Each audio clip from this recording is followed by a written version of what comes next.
Hey guys, welcome to episode 18 of my video log. So it's been a while since I've posted any content in my video logs. It's mostly just been me training.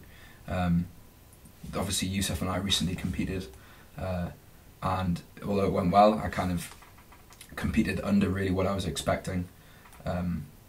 Came second in my weight category and had a really good time on the day, but didn't quite make the lifts that I thought I would.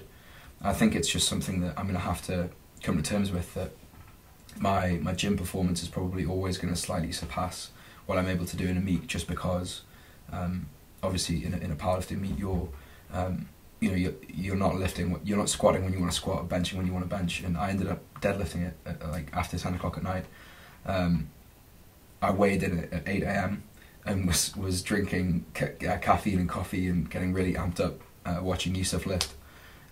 And then I didn't squat until after 3 o'clock. So by that point I was just like, oh, I'd rather go home.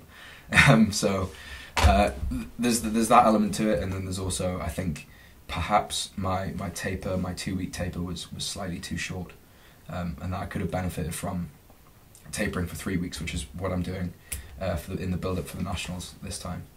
So one thing I wanted to just briefly touch on, it's something that I've kind of known for a while and I'm always aware of, but it's recently become apparent to me again, and that's because Bryce Lewis and I had a discussion on how to kind of program and progress for the Nationals, and he suggested that I put together my own training split and my own progression leading up to the Nationals, which at the time was 11 weeks away.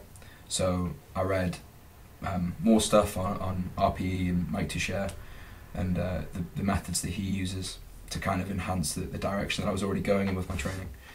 Put together a template which involved loads of stuff that it was like really appealing to me, which you'll see in this video, which was like reverse band deadlifts, reverse band squats, and that kind of thing. And I ended up basically digging so much of a hole recovery wise in the 2 weeks that I followed this template that I ended up needing a deload week in the 3rd week. And it just kind of brings me back to the idea that even coaches need coaches. I personally manage multiple people's training at any one time, do their training, their diet, and program things over a bigger picture, and then also like week by week. And when you're looking at somebody else's training, it's very easy to make objective decisions and make adjustments as they're needed. And then as soon as it's your own training, and as soon as it's something that you're very emotionally invested in, for some reason you're just completely incapable of making rational decisions, and you end up throwing everything in at once, shotgun approach. And so as a result of this, I got quite frustrated, obviously, and Eric, thankfully, Eric Elms has put me back on a more simple daily undulating periodization split. So I've moved away from the RPE based template that I was following in the last video. So it's too early to kind of comment on how I feel about that. I'm enjoying it so far, but the thing that I am enjoying significantly is not having to worry about is what I'm doing optimal. And I think that's the value of a coach, is that even I know that when I'm being coached by 3DMJ, that I'm not getting some magic macronutrient ratio and some magic amount of volume and sets and reps and load.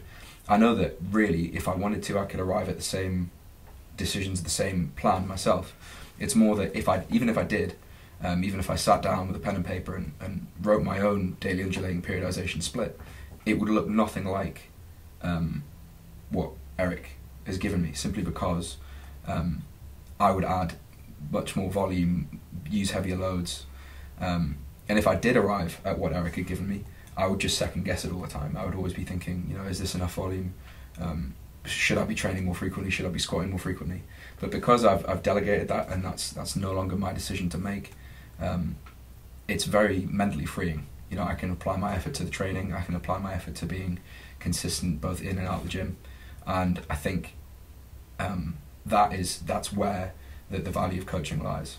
And like I say, even coaches need coaching, and as far as I'm aware, Eric has a coach himself, and Bryce is coached by Eric. So even my coaches have coaches, and I coach people who also coach people. So it is just kind of a revolving circle, and that everybody needs somebody to delegate these decisions to, because ultimately when when the goal is progress in either a physique or a strength sport. And there are so many ways to achieve the same goal. When you're the one making the decision for you, you'll end up second guessing everything that you do. And if you don't, you're probably doing things that are too much or are too intense. Or perhaps you're the other end of the spectrum. Perhaps you're not doing enough. Perhaps you could be pushing yourself harder or doing more work. And it's only really when somebody else says to you, you know, actually, objectively, this is where you're currently at and this is where you should be.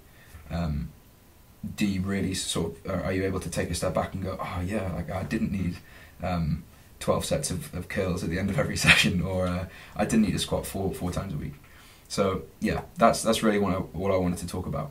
In the video that follows, you'll see the first 2 weeks of my new daily undulating periodization program. As you can see, there's kind of the rep ranges are all over the place, and with Yusuf doing a similar program as well, I'm sure we'll have some content up in the next couple of months over what DUP is, and whether we like it, whether we don't, and then whether we think how it compares to RPE and 531 and other things that we've tried in the past. All right, so that's everything for this video log, and I hope you enjoy the video that follows, and I'll see you next time.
Yusuf, any suggestions? Low fat, high fibre?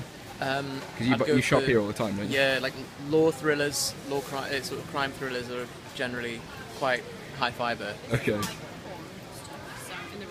Best-selling hardbacks, they're the highest in fat. Female fiction? Romantic novels tend to be pretty high fat. Pretty high fat, low protein though. Yeah, just awful macros in general, really. I'd say... These ones must be paleo then.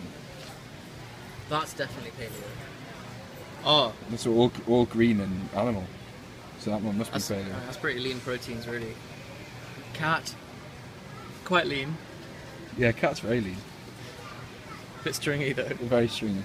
Quite tough around the edges. Hey, yo, keep